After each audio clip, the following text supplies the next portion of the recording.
تو آپ علیہ السلام نے فرمایا عائشہ اگر تو جنت میں میرے ساتھ رہنا چاہتی ہے، ان اردت اللحوق بی، اگر تو جنت میں میرے ساتھ رہنا چاہتی ہے تو ایک کام تو یہ کرنا کہ ہمیشہ غریبوں سے محبت کرنا اور غریبوں کو اپنے قریب کرنا، اور دوسرا کام یہ کرنا کہ جب تک کپڑے پہ پیوند نہ لگ جائے تب تک اس کو پرانا نہ سمجھنا، اور تیسرا کام یہ کرنا کہ ہمیشہ دنیا کے لحاظ سے اپنے سے نیچے والے لوگوں کو دیکھنا۔ آج عورتوں میں جو بے سکونی اور بے چینی اور اضطراب ہے اس کی سب سے بڑی وجہ یہ ہے کہ وہ اپنے سے اوپر والوں کو دیکھتی ہیں۔ جس کے پاس چھوٹا مکان ہے وہ کرائے والے مکان کو نہیں دیکھتی، جس کا مکان کرائے کا ہے اس کو نہیں دیکھتی، وہ دیکھتی ہے کہ اس کے پاس کتنا بڑا گھر ہے، اس کے پاس چوڑیاں ہیں۔ تو یہ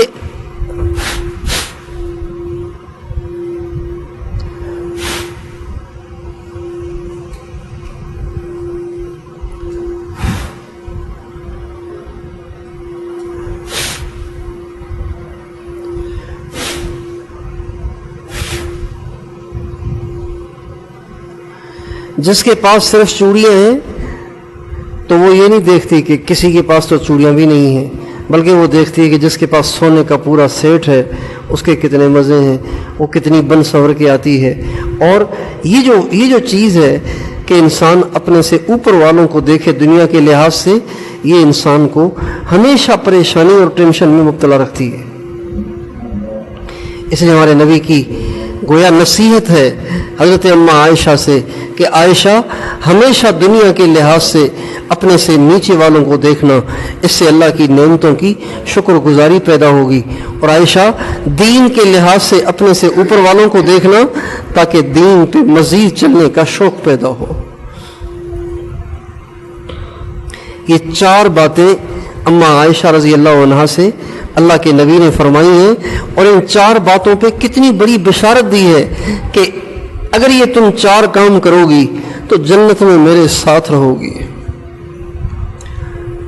اور یہ 4 کام اتنے آسان ہیں کہ جس میں ساری رات تہجد نہیں پڑھنی اور سارا دن روزہ نہیں رکھنا اور آسمان کو سر پہ نہیں اٹھانا، پہاڑ کو سر پہ نہیں اٹھانا، صرف اتنا سا کرنا ہے کہ غریبوں سے محبت کرنی ہے، غریبوں سے پیار کرنا ہے، غریبوں کو قریب کرنا ہے، اور اپنے آپ کو سیدھا سادہ رکھنا ہے۔ کپڑوں کو پیون لگ جائے پھر بے شک کپڑے چھوڑ دیں، جب تک پیون نہ لگے تب تک کپڑوں کو استعمال کرنا ہے، اور دنیا کے لحاظ سے اپنے سے نیچے والوں کو دیکھنا ہے، اور دین کے لحاظ سے اپنے سے اوپر والوں کو دیکھنا ہے۔ یہ 4 ہلکے پھلکے سے کام ہیں جس پر حضور اکرم صلی اللہ علیہ وسلم کے پڑوس میں جنت ملنے کی بشارت ہے۔ اس لیے میری ماؤں بہنوں، اللہ تعالیٰ نے ہم پہ جتنے احسانات کیے ہیں اگر ہم ان میں غور کریں تو کبھی بھی ہمارے اندر ناشکری پیدا نہ ہو، کبھی بھی ہمیں پریشانی نہ ہو، کبھی بھی ہمیں ٹینشن نہ ہو۔ آج لوگ اپنے حالات کو دیکھ کے ڈپریشن میں جا رہے ہیں، نا امیدی کی طرف جا رہے ہیں، مایوسی کی طرف جا رہے ہیں، صرف اس لیے کہ اللہ کے نبی کی اس بات پہ عمل نہیں کرتے۔ یہ جو مدرسے میں پڑھنے والی بچیاں ہیں نا، مدرسے میں پڑھنے والی بچیاں، یہ یونیورسٹیوں میں پڑھنے والی لڑکیوں کو دیکھ کر ان کے دل میں بھی بعض دفعہ شیطان ایک مایوسی سی پیدا کرتا ہے کہ دیکھ تم تو پڑھ رہی ہو مدرسے میں، پتہ نہیں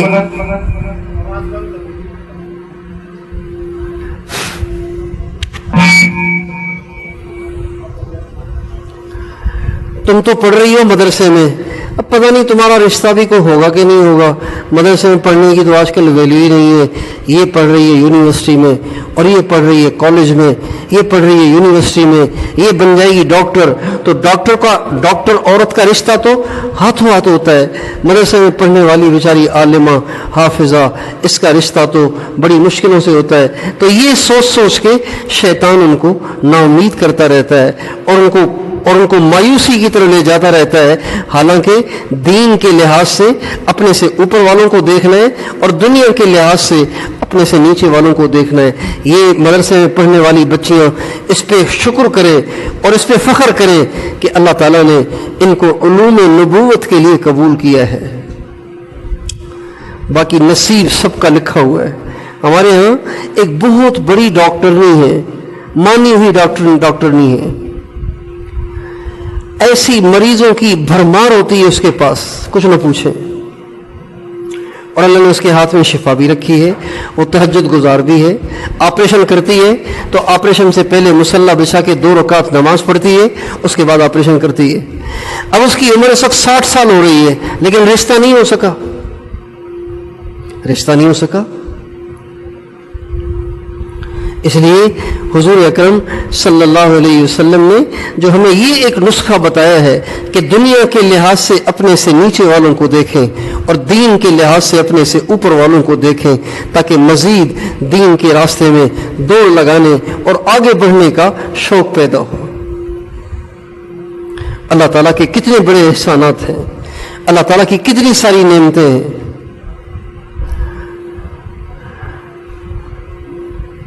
ہماری ایک عزیزہ ہیں، ان کو گھٹنوں میں درد رہنا شروع ہوا، گھٹنوں میں درد، معمولی سی بات ہے، اتنا درد بڑھ گیا کہ اٹھنا بیٹھنا مشکل، چنانچہ ڈاکٹروں نے کہا کہ ان کے جو گھٹنے ہیں ان کے گھٹنے تبدیل ہوں گے۔ اللہ اکبر، گھٹنے تبدیل ہوں گے۔ چنانچہ ان کے گھٹنے بدلوائے گئے، آرٹیفیشل گھٹنے لگوائے گئے۔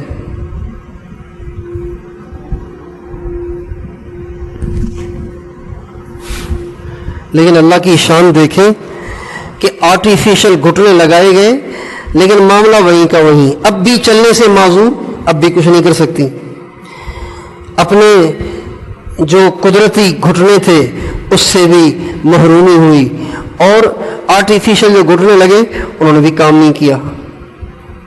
اگر ہم غور کریں تو دنیا میں لاکھوں قسم کے انسان ہیں جو ہسپتالوں میں بیچارے پڑے ہوئے اور سالہ سال سے پڑے ہوئے، جیلوں میں پڑے ہوئے، ہسپتالوں میں پڑے ہوئے، سالہ سال سے کوئی پوچھنے والا نہیں ہے۔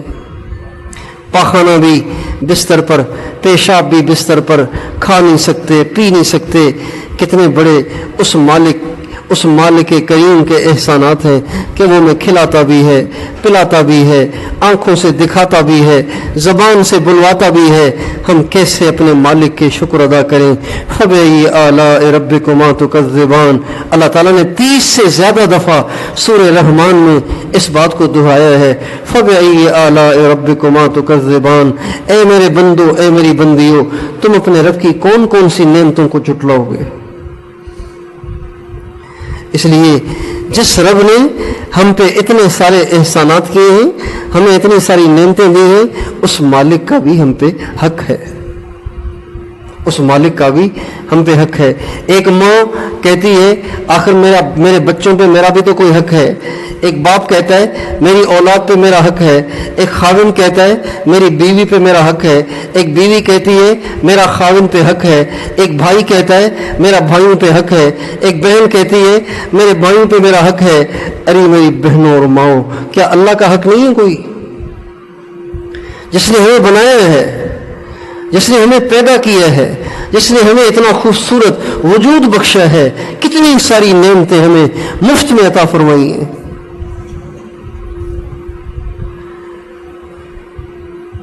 آج کل جگر کا ٹرانسپلانٹ ہوتا ہے، جگر خراب ہو جائے تو لوگ ہندوستان جاتے ہیں، انڈیا جاتے ہیں اور جا کے وہاں سے جگر کا علاج کرواتے ہیں۔ جو ٹکڑا خراب ہوتا ہے اس کو کٹوا دیتے ہیں، اور پھر اللہ تعالیٰ اس جگر کے وہاں جہاں کٹ لگتا ہے وہاں پہ اللہ تعالیٰ دوبارہ بنانا شروع کر دیتا ہے۔ تو وہ جو کٹ لگتا ہے نا، صرف اس کٹ لگانے کے آج کل کئی کروڑ روپے لیے جاتے ہیں، کئی کروڑ روپے صرف کٹ لگانے کے لیے جاتے ہیں۔ جس کا جگر اللہ نے سلامت رکھا، جس کے دل کو اللہ نے سلامت رکھا، جس کے دل کے سارے وال کھلے ہوئے ہیں، جس کا معدہ ٹھیک کام کر رہا ہے، جس کی آنتیں ٹھیک کام کر رہی ہیں، اور جس کا گلا ٹھیک کام کر رہا ہے۔ ہمارے ایک جاننے والے تھے، ان کی آواز بند ہو گئی، اللہ کی شان، آواز بند ہو گئی، بولنے والا آدمی آواز بند ہو گئی. چنانچہ ڈاکٹروں نے اس کے گلے میں سوراخ کیا، گلے میں سوراخ کیا.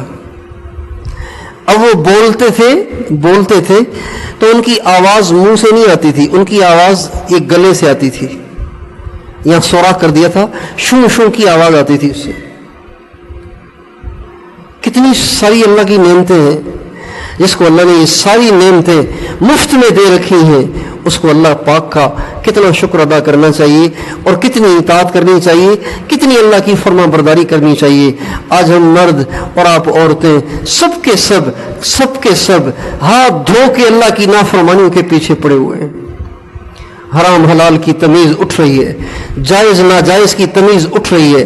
لوگوں کو موت یاد ہی نہیں ہے، لوگوں کو آخرت یاد ہی نہیں ہے. لوگ سوچ نہیں رہے کہ جس مالک نے ہمیں بنایا وہ مالک دیکھ رہا ہے، ہم کیا کر رہے ہیں. لوگ اس کو سوچتے نہیں. ہم جب چھوٹے تھے تو کوئی شرارت کر رہے ہوتے تھے نا، تو امی کہتی تھی تمہارا باپ آ رہا ہے، تمہارا باپ آ رہا ہے، آئے تمہارا باپ میں اسے بتاتی ہوں. اور اگر ہم باہر صحن میں کوئی شرارت کر رہے ہوتے تھے، اندر حال میں ابا بیٹھے ہوتے تھے، تو امی کہتی تھی سن رہا ہے تیرا باپ، سن رہا ہے تیرا باپ. جو ہی ہمیں وہ اس بات کا تصور دیتی تھی کہ ابا سن رہے ہیں، تو ہم ایک دم ساکت ہو جاتے تھے، ایک دم ٹھیک ہو جاتے تھے، ایک دم شریف ہو جاتے تھے کہ مجھے تو پتہ ہی نہیں کہ ابو آئے ہوئے ہیں. بچہ اسکول سے آیا اور اسکول سے آتے ہی اس نے دستہ ایک طرف پھینکا اور چیخنا چلانا شروع کر دیا، شرارتیں شروع کر دی، بھاگ دوڑ شروع کر دی. اور اندر کمرے کے اندر اس کے باپ آج ذرا جلدی آئے ہوئے ہیں. اب اس کو پتہ ہی نہیں ہے. ماں نے کہا زیادہ شور مت مچاؤ، تمہارے ابا آئے ہوئے ہیں جلدی. اچھا، ایک دم شریف ہو کے چارپائی پہ بیٹھ جاتے ہیں. یہ تصور کہ ابا سن رہا ہے، ابا دیکھ رہا ہے، ابا سن رہا ہے، ابا کو پتہ چل رہا ہے، یہ اس کی ساری شرارتوں کو ختم کر دیتا ہے. میری ماں بہنوں، ہم اللہ کا اتنا کھاتے ہیں، اتنا پیتے ہیں، اس کی اتنی ساری نعمتوں کو استعمال کر رہے ہیں، پھر بھی اس کی نافرمانی کر رہے ہیں، جبکہ اللہ دیکھ رہا ہے. اللہ سے کوئی اوجھل تو نہیں ہے نا، اللہ سے کوئی اوجھل نہیں ہے. اللہ تعالیٰ فرماتے ہیں الم یعلم بان اللہ یرا، الم یعلم بان اللہ یرا، کیا تمہیں علم نہیں ہے کہ اللہ دیکھ رہا ہے.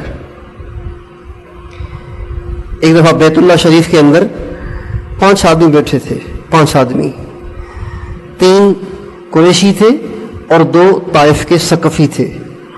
ابھی 5 آدمی بیت اللہ کے اندر بیٹھے آپس میں باتیں کر رہے ہیں. کیا باتیں کر رہے ہیں؟ کوئی باتیں کر رہے تھے. تو آپس میں ایک نے کہا یار یہ جو اتنی ساری باتیں ہم نے کی ہیں، کیا یہ اللہ سن رہا ہے؟ کیا اللہ سن رہا ہے؟ دوسرے نے کہا نہیں، ہم تو بہت آہستہ بات کر رہے ہیں، اللہ کو کیا پتہ چلے گا، ہم تو بہت آہستہ باتیں کر رہے ہیں. دوسرے نے کہا نہیں بھائی اللہ سن رہا ہے.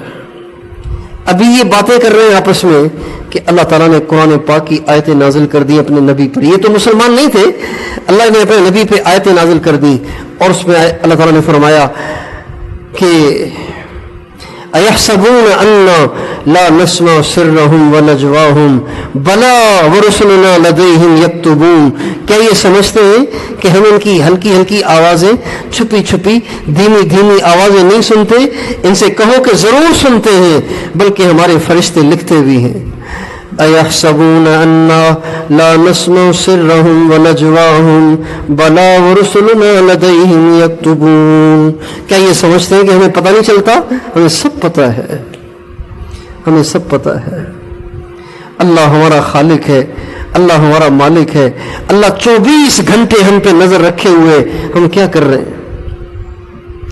اور جب ہم اللہ کے بندے ہو کے، اللہ کی بندیاں ہو کے اللہ کو ناراض کرتے ہیں، پھر اللہ پریشانیاں بھیجتے ہیں. کبھی بیماری بھیج دی، کبھی تنگی بھیج دی، کبھی گھر بھی بکوا دیا، اور کبھی بچوں کو نافرمان کر دیا، کبھی خاوند کو ظالم بنا دیا، کبھی بیوی کو نافرمان کر دیا، کبھی پڑوسن کے ہاتھوں پریشانیاں شروع ہو گئی، کبھی اپنوں کے ہاتھوں پریشانیاں، کبھی پرایوں کے ہاتھوں پریشانیاں. یہ سب اللہ پاک کی طرف سے سزائیں ہیں جو ہمیں ہمارے گناہوں کی وجہ سے ملتی ہیں، اللہ کی نافرمانی کی وجہ سے ملتی ہیں.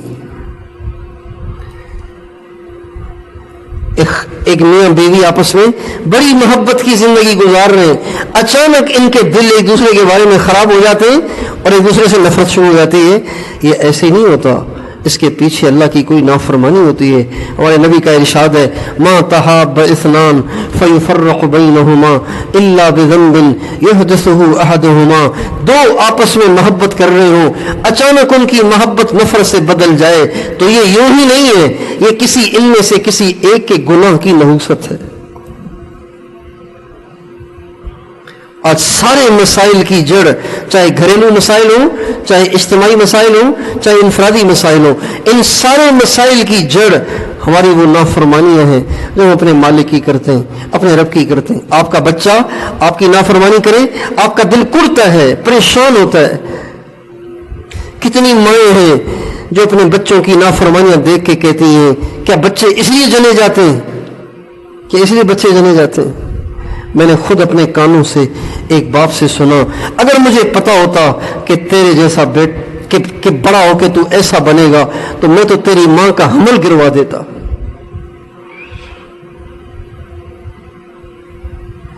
چھوٹا نافرمانی کرے، بڑے کا دل دکھتا ہے، بڑا پریشان ہوتا ہے، بڑے کو تکلیف ہوتی ہے. ہم اپنے مالک کی اتنی نافرمانیاں کرتے ہیں. ہماری عورتیں ہمارے مرد سب کے سب کتنی اللہ کی نافرمانیاں کرتے ہیں. تو اللہ کو کتنا دکھ ہوگا؟ کیا اللہ اس سے ناراض نہیں ہوگا؟ اس لیے میری ماں و بہنوں، اگر ہم چاہتے ہیں ہماری زندگی میں سکون آئے، اگر ہم چاہتے ہیں ہماری زندگی خوشحال ہو، اگر ہم چاہتے ہیں ہمارے گھروں میں برکتیں ہوں، تو ہم اللہ کی نافرمانیاں کرنا چھوڑ دیں، اللہ کی نعمتوں کا شکر ادا کریں، نافرمانیاں کرنا چھوڑ دیں. کوئی اللہ کی نافرمانی نہ ہونے دیں.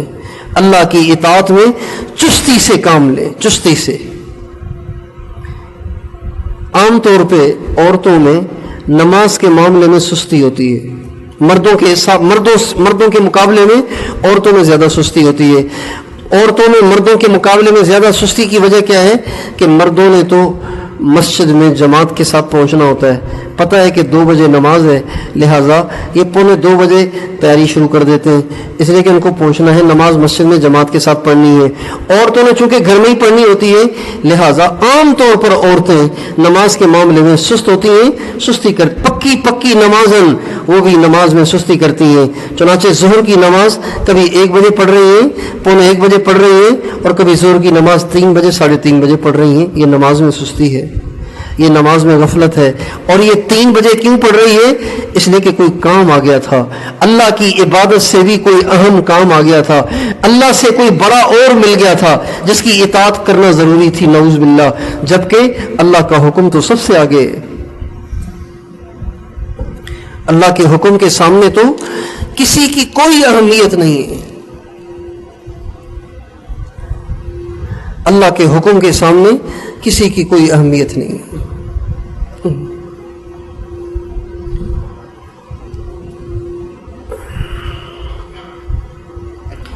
جب مؤذن اذان دیتا ہے نا، حی علی الصلاۃ حی علی الصلاۃ، آؤ نماز کی طرف، آؤ کامیابی کی طرف، تو کبھی اس کا مطلب سوچا ہے ہم نے؟ اس کا مطلب کیا ہے؟ حی علی الفلاح، آؤ کامیابی کی طرف. کیا مطلب؟ اب کسی کام میں لگنے سے تمہیں کامیابی نہیں ملے گی. اب اگر تم کسی اور کام میں لگے تو ناکام ہو جاؤ گے. اب اگر تمہیں کامیابی چاہیے تو آؤ نماز کی طرف، نماز پڑھنے میں تمہیں کامیابی ملے گی.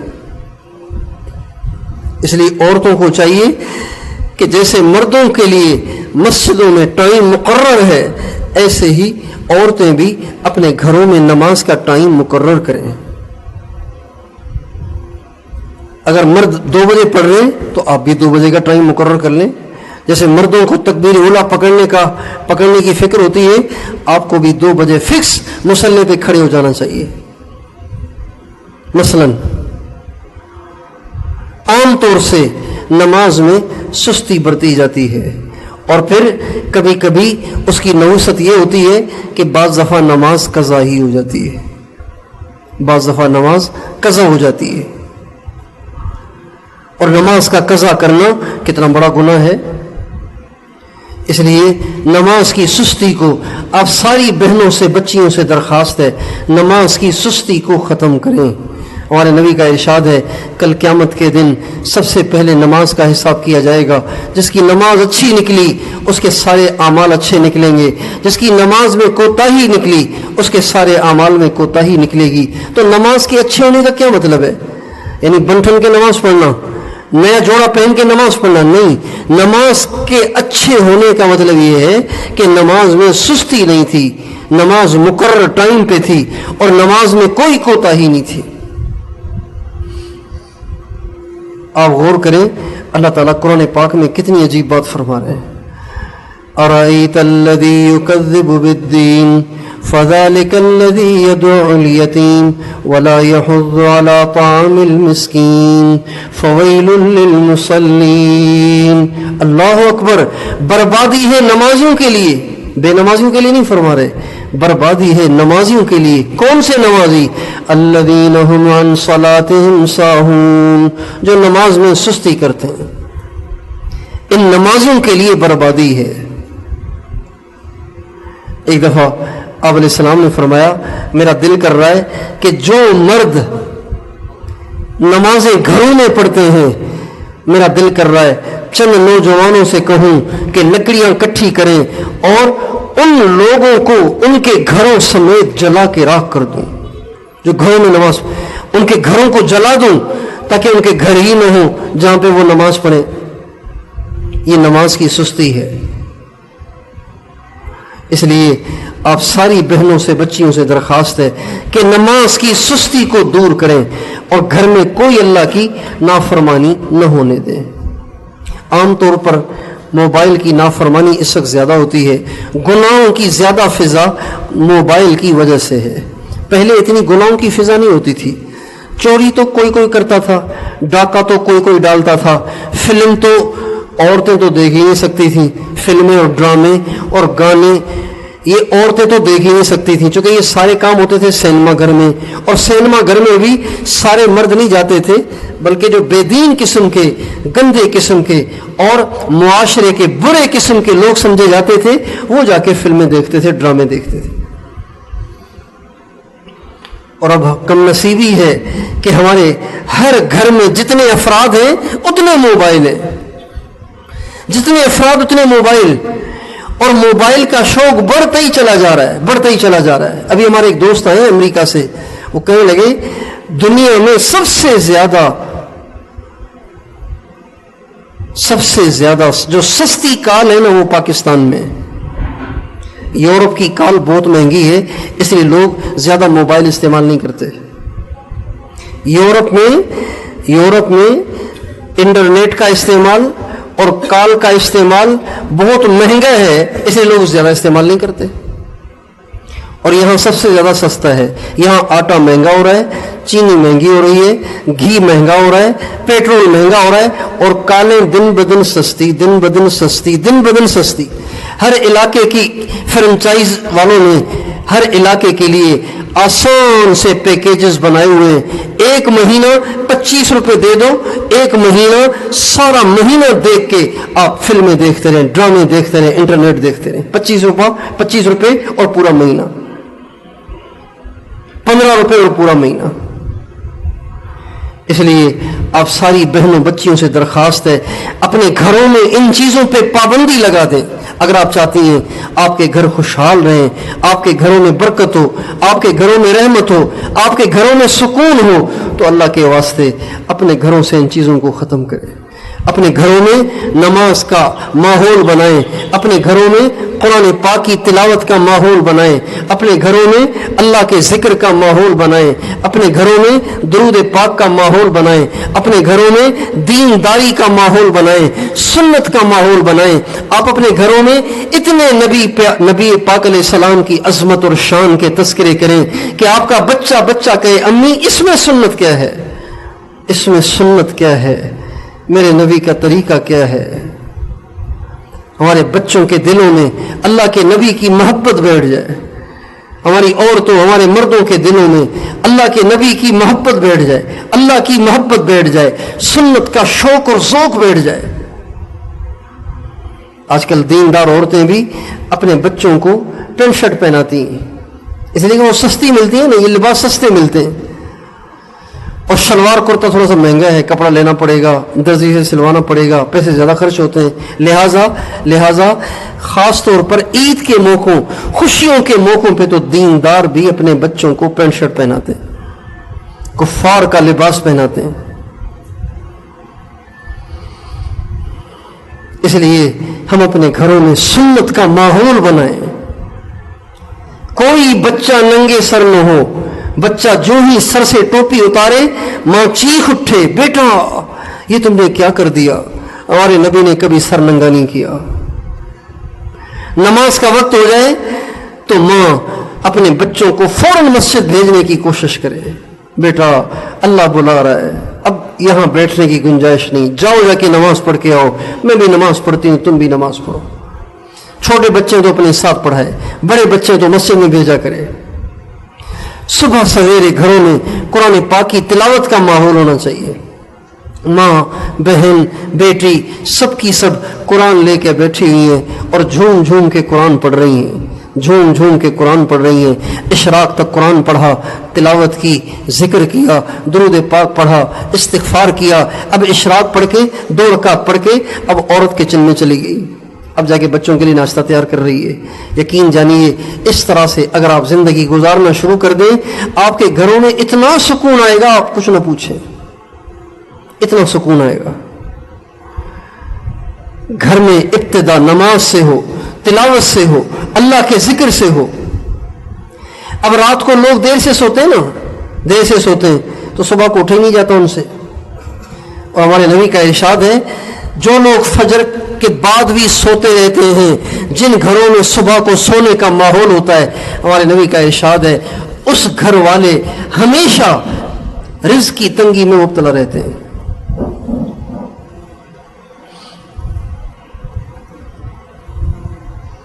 صبح کا سونا رزق کی تنگی، نوم الصبیحۃ یمنع الرزق، صبح کا سونا رزق کو تنگ کر دیتا ہے، رزق کو روک دیتا ہے۔ صبح کو سونے کا ماحول ہونا ہی نہیں چاہیے کسی گھر میں۔ ہاں عشاء کے بعد جاگنے کا ماحول نہیں ہونا چاہیے، عشاء کے بعد گھروں میں جاگنے کا ماحول نہیں ہونا چاہیے۔ مغرب کے بعد آپ کھانے کا نظام بنائیں، عورتیں اگر چاہیں تو گھر کا جو شیڈول بنانا چاہیں بن سکتا ہے، اگر عورتیں ہمت کریں تو۔ مغرب کے بعد کھانے کا ماحول ہو، مغرب کے بعد کھانا کھا کے عشاء کے بعد 10 منٹ تعلیم ہو فضائل اعمال سے، اور اس کے بعد تھوڑی سی ترغیب دے کر سب کو سلا دیں کہ بچوں اب ہم تہجد میں اٹھیں گے، اللہ سے رو رو کے مانگیں گے۔ جب تہجد کا وقت ہوتا ہے اللہ تعالیٰ کا عرش پہلے آسمان پہ آ جاتا ہے، اور پہلے آسمان پہ اللہ کا عرش آتا ہے اور اللہ آواز لگاتے ہیں هل من داع فاستجیب له، کوئی ہے دعا کرنے والا میں اس کی دعائیں قبول کروں، هل من سائل فاعطيه، کوئی ہے سوال کرنے والا تاکہ میں اس کی جھولیاں بھر دوں، هل من مستغفر فاغفر له، کوئی ہے گناہوں کی بخشش چاہنے والا مجھ سے گناہوں کی بخشش مانگے میں اس کے گناہوں کو معاف کر دوں۔ روزانہ یہ ہوتا ہے، روزانہ ہوتا ہے، یہ شب قدر میں نہیں ہوتا، صرف روزانہ ہوتا ہے۔ اور اللہ پہلے آسمان پہ اپنے عرش کو اتار کے آوازیں لگائیں اور ہم پڑے سوتے رہیں، کتنی عجیب بات ہے۔ داتا آیا ہوا ہے اور سائل سویا ہوا ہے۔ بہت سے لوگ ہر کام کے لیے وظیفہ پوچھتے ہیں، بچیوں کے رشتے نہیں ہو رہے اس کے لیے کوئی وظیفہ ہے، بچی کی شادی کو 10 سال ہو گئے اولاد نہیں ہو رہی، سسرال والوں نے تانے دے دے کے بچی کو چھلنی کر دیا ہے، اس کے لیے کوئی وظیفہ ہے۔ رزق میں تنگی ہے، وظیفہ، قرضے چڑھ گئے وظیفہ، اپنا مکان چاہیے وظیفہ، خاوند سے بن نہیں رہی وظیفہ، بچے نافرمانے وظیفہ۔ مگر میری بہنوں سب سے بڑا وظیفہ آدھی رات کو اٹھ کے اللہ کے سامنے رونا اور اپنے دکھ درد اللہ کو سنانا۔ آدھی رات سے مراد یہ ہے کہ جب صبح صادق کا ٹائم ہے نا، دائمی نقشے بنے ہوئے پتہ چل جاتا ہے کہ آج صبح صادق کتنے بجے ہے، اس سے پون گھنٹہ آدھا گھنٹہ پہلے اٹھ جانا اور وضو پیشاب کر کے آ کے مصلی پہ بیٹھ کے نماز پڑھنا اور رو رو کے اللہ سے دعا کرنا. یہ ایسا وظیفہ ہے، یہ ایسا وظیفہ ہے، یہ ایسا وظیفہ ہے کہ جس کو کرنے سے اللہ اپنے کرم سے سارے مسائل کو حل کر دیتے ہیں، ساری دعائیں قبول کر لیتے ہیں. اگر کسی بچی کا رشتہ نہیں ہو رہا، تہجد میں اٹھنا شروع کر دے، اللہ سے مانگنا شروع کر دے. عرش پہلے آسمان پہ آیا ہوا ہے اور اللہ خود آوازیں لگا رہا ہے، کوئی ہے دعا کرنے والا؟ جب آپ دعا کریں گے اللہ قبول کرے گا کہ نہیں کرے گا؟ آج تہجد تو اتنی کامیاب ہو گئی ہے، اتنی نایاب ہو گئی ہے کہ دیندار گھروں میں بھی تہجد نہیں ہے، تہجد نہیں ہے. اللہ اکبر. اللہ تعالیٰ اپنے پیارے بندوں اور بندیوں کے بارے میں فرماتے ہیں والذین یبیتون لربہم سجدا وقیاما، اور اس جگہ فرماتے ہیں تتجافى جنوبهم عن المضاجع يدعون ربهم خوفا وطمعا ومما رزقناهم ينفقون. اور یہ جگہ اللہ فرماتے ہیں یا ایھا المزمل قم اللیل الا قلیلا نصفه او انقص منه قلیلا او زد علیہ ورتل القرآن ترتیلا انا سنلقی علیک قولا ثقیلا ان ناشئة الليل هي اشد وطئا واقوم قیلا ان لك في النهار سبحا طویلا واذکر اسم ربک وتبتل الیہ تبتیلا رب المشرق والمغرب لا الہ الا ہو فاتخذہ وکیلا. یہ اللہ اپنے نبی کو ترغیب دے رہے ہیں، میرے نبی رات کو اٹھ جایا کریں، تہجد پڑھا کریں. تراہم رکعا سجدا یبتغون فضلا من اللہ ورضوانا سیماہم فی وجوہہم من اثر السجود ذالک مثلہم فی التوراۃ ومثلہم فی الانجیل. یہ اللہ تعالیٰ اپنے نبی کے صحابہ کی صفات بیان کرتے ہیں والذین یبیتون لربہم سجدا وقیاما. یہ ایسے مقدس لوگ ہیں جو اپنی ساری رات گزار دیتے ہیں قیام میں اور سجدے میں. ہمارے گھروں میں اس کا ماحول ہونا چاہیے. مولانا الیاس صاحب رحمۃ اللہ علیہ فرماتے ہیں میری دادی مجھے 5 سال کی عمر میں تہجد میں اٹھاتی تھی، 5 سال کی عمر میں تہجد میں اٹھاتی تھی. شیخ سعدی رحمۃ اللہ علیہ فرماتے ہیں میں جب چھوٹا تھا تو مجھے اپنے والد صاحب پابندی کے ساتھ تہجد میں اٹھاتے تھے. ایک دفعہ جب ہم تہجد میں اٹھے، تہجد پڑھنے لگے تو میں نے دیکھا دوسرے لوگ سو رہے تھے، تو میں نے اپنے ابا سے کہا ابا ہم تو تہجد پڑھ رہے ہیں، یہ باقی کیوں سو رہے ہیں؟ ان کو بھی تو تہجد پڑھنی چاہیے.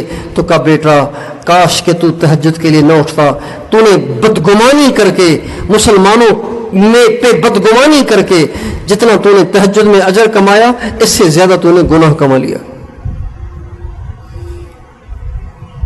بچپن میں تہجد پڑھنا یہ بزرگوں کی شان تھی. اس لیے ہم اپنے گھروں میں رات کو جلدی سونے کا نظام بنائیں. بہت سی برائیوں کی جڑ رات کو جلدی سونا، صبح کو دیر سے، رات کو دیر سے سونا اور صبح کو دیر سے اٹھنا، بہت سارے گناہوں کی جڑ ہے یہ. اگر یہ نظام ٹھیک ہو جائے تو بہت ساری برائیاں ہمارے گھروں سے ختم ہو سکتی ہیں. تو آپ ساری بہنیں اس کا اہتمام فرمائیں، قرآن پاک کی تلاوت کے لیے روزانہ ٹائم نکالیں، کسی کی غیبت نہ کریں، کسی سے بدگمانی نہ کریں، کسی کی غیبت نہ کریں، کسی کا دل نہ دکھائیں، کسی کا مذاق نہ اڑائیں. اپنے بچوں کی تربیت کریں، اپنے بچوں کو دیندار بنائیں، اپنے بچوں کو نیک بنائیں، اپنے بچوں کے دلوں میں اپنے نبی کی محبت کو ڈالیں اور اپنے نبی کے آداب اس کو سکھائیں. اور یہ جو مدرسے میں پڑھنے والی بچیاں ہیں یہ جب تک تقویٰ کا اہتمام نہیں کریں گی تب تک ان کا پڑھنا پورا مفید نہیں ہوگا. جب تک ان میں تقویٰ نہ ہوا تو ان کا پڑھنا ان کو نفع نہیں دے گا، ان کا پڑھنا ان کو نفع نہیں دے گا. جب تک یہ اپنے آپ کو تقویٰ سے مزین نہ کریں تب تک ان کا پڑھنا مفید نہیں ہوگا۔ تقویٰ کیا مطلب؟ ایسی زندگی گزارنا کہ جس میں اللہ کی کوئی نافرمانی نہ ہو، اللہ کی کوئی نافرمانی نہ ہو، اور ہر کام سنت کے مطابق ہو۔ مدرسے میں پڑھنے والی بچی کو تو سنت کا جنون ہونا چاہیے، بس یہ کام بھی سنت کے مطابق، یہ کام بھی سنت کے مطابق، یہ کام بھی سنت کے مطابق۔ عام طور پہ بچیاں، عورتیں یہ مسواک کا اہتمام نہیں کرتی، برش کرتی ہیں، رات کو صبح کو برش کرتی ہیں، مسواک نہیں کرتی۔ مسواک کریں، ہمارے نبی کی سنت ہے۔ پورا پردہ کریں، یہ ہمارے نبی کی سنت ہے۔ آج کل یہ جو کالے برقعے ہیں نا، اس سے بھی زیادہ بہتر وہ برقعے ہیں، وہ جو ٹوپی والے بڑے برقعے نہیں پہنے جاتے تھے، پتہ نہیں ابھی یہاں پہنتے نہیں پہنتے، پٹھان پہنتے تھے، سندھ میں بلوچستان میں عورتیں پہنتی تھیں، اب تو وہاں بھی کم ہو گیا ہے۔ وہ جو بڑے برقعے ہیں نا، ٹوپی والے بڑے برقعے، یہ وہ برقع ہے جس میں اصل پردہ ہوتا ہے۔ اب نوجوان بچی اس کو پہنتے ہوئے شرمائے گی، وہ تو آر محسوس کرے گی، میں بھی یہ بوڑھی والا برقع کیسے پہنوں، میں تو بھی جوان ہوں۔ نہیں، پردہ تو اسی میں ہے۔ اگر آپ چاہتی ہیں کہ آپ بری نگاہوں سے بچیں، آپ پہ گندی ناپاک نگاہیں نہ پڑیں، تو یہ برقع پہننا چاہیے۔ ایک دفعہ کوہاٹ میں مستورات میں بیان ہوا تو اللہ تعالیٰ نے ان عورتوں کے دلوں میں اتنا اثر ڈالا کہ ماشاءاللہ ان عورتوں نے برقعے سلوانا شروع کیے، اور مجھے انہوں نے بتایا کہ درزی کے پاس اب ٹائم ہی نہیں ہے برقعے سینے کے لیے، اتنی عورتوں نے برقعے سلوائے ہیں۔ تو کاش کہ سلہ والی کی بھی کوئی ایسی ہی کارگزاری ہے کہ اتنے برقعے سلوا رہی ہیں عورتیں، اتنے سلوا رہی ہیں کہ اب درزیوں کے پاس ٹائم ہی نہیں ہے، درزی سارا دن برقعے سیتے رہتے ہیں سلہ والی کی عورتوں کے لیے۔ یہ والے برقعے پہنے، پردہ دار عورت کی اللہ کے ہاں بڑی عزت ہے، اور جتنا زیادہ پردہ کرے گی اتنا زیادہ اللہ کے ہاں اس کا رتبہ ہوگا۔ اور پردے کا مطلب یہ ہے کہ پردہ بھی ایسا کریں کہ جس سے کسی کا دل متوجہ نہ ہو، اور کسی کی نگاہ اور کسی کی ناپاک نگاہ ان پہ نہ پڑے۔ یہ مطلب ہے پردے کا۔ پردے کا مطلب صرف ڈھانکنا نہیں ہے، پردے کا مطلب صرف جسم کو ڈھانکنا نہیں ہے، پردے کا مطلب یہ کہ دل کسی کا مائل نہ ہو، کسی کی نگاہ نہ پڑے، یہ مطلب ہے پردے کا۔ اور دوسری ایک بنیادی بات جس کے بارے میں عام طور پہ عورتوں میں غلطی پائی جاتی ہے، وہ ہے چست کپڑے پہننا۔ کیا مدرسے کی طالبہ، کیا معلمہ، کیا دیندار، کیا عورتیں تو پہنتی ہی چست کپڑے ہیں، اتنے چست کپڑے کہ بازو کا سائز نظر آتا ہے،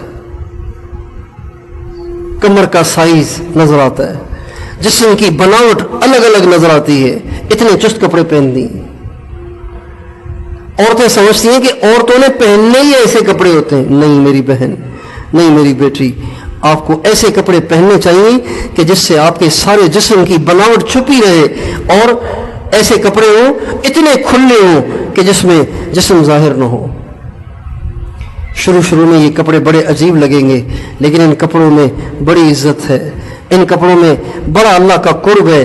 ان کپڑوں کے پہننے سے آپ خود اپنے دل میں ایمان کی روشنی محسوس کریں گے، ایمان کی روشنی محسوس کریں گی۔ یہ ایسی چیز ہے کہ اگر دیندار عورتیں 100 ہیں تو 99 میں یہ چیز نہیں ہے، 99 اس غلطی میں مبتلا ہیں۔ چست کپڑے جس میں جسم کی بناوٹ الگ الگ نظر آتی ہے، کھلے کپڑے پہنے، کھلے جبہ ٹائپ کھلے کپڑے۔ ایک رواج چل رہا ہے عورتوں کے لمبے چاک پہننے کا، اتنے لمبے چاک کہ کمر کا بھی ایک حصہ نظر آتا ہے، شلوار کا ناڑا بھی نظر آتا ہے، اور اس سے اوپر کمر کا ایک حصہ بھی نظر آتا ہے۔ اتنے لمبے لمبے چاک، پتہ نہیں یہاں پہ ہے کہ نہیں ہے، ہمارے یہاں تو بہت ہے لمبے چاک۔ اور ایک اور رواج نکلا ہے بڑے پانچے، توبہ، اتنے بڑے پانچے جیسے بلوچستان کے لوگ کسی زمانے میں پہنتے تھے جب جاہل تھے، تو بڑے بڑے پانچے، عورت کو بڑا پانچا نہیں پہننا چاہیے، عورت کا پانچا تنگ ہونا چاہیے. تنگ سے مراد چپکا ہوا نہیں، عورت کا پانچا چھوٹا ہونا چاہیے، عورت کا پانچا پاؤں تک ہونا چاہیے، اور عورت کا پانچا ایسا ہونا چاہیے کہ جس سے ٹانگ کے اندر کا حصہ نظر نہ آئے. یہ وہ بنیادی غلطیاں ہیں جو دیندار عورتوں میں پائی جاتی ہیں، اور ان بیچاریوں کو کسی نے بتایا نہیں، اور ان کو خود بھی سمجھ نہیں اس بات کی. تو ان ساری باتوں کا آپ ساری بہنیں اور بچیاں اور مائیں اہتمام کریں. زندگی ہمیشہ کی نہیں ہے، 4 دن کی زندگی ہے. ایک دن ہم مر جائیں گے، قبر میں چلے جائیں گے، اور ہم قبر میں تو ہم سب کو جانا ہی جانا ہے، اور وہاں ہمیں دنیا کی کوئی چیز کام نہیں آئے گی. اگر ہم نے دنیا میں 100% اللہ اور اس کے نبی کی منشا کے مطابق زندگی گزاری ہوگی تو انشاءاللہ قبر میں مزے ہی مزے ہوں گے، عزت ہی عزت ہوگی. اللہ تعالیٰ مجھے اور آپ کو عمل کرنے کی توفیق عطا فرمائے.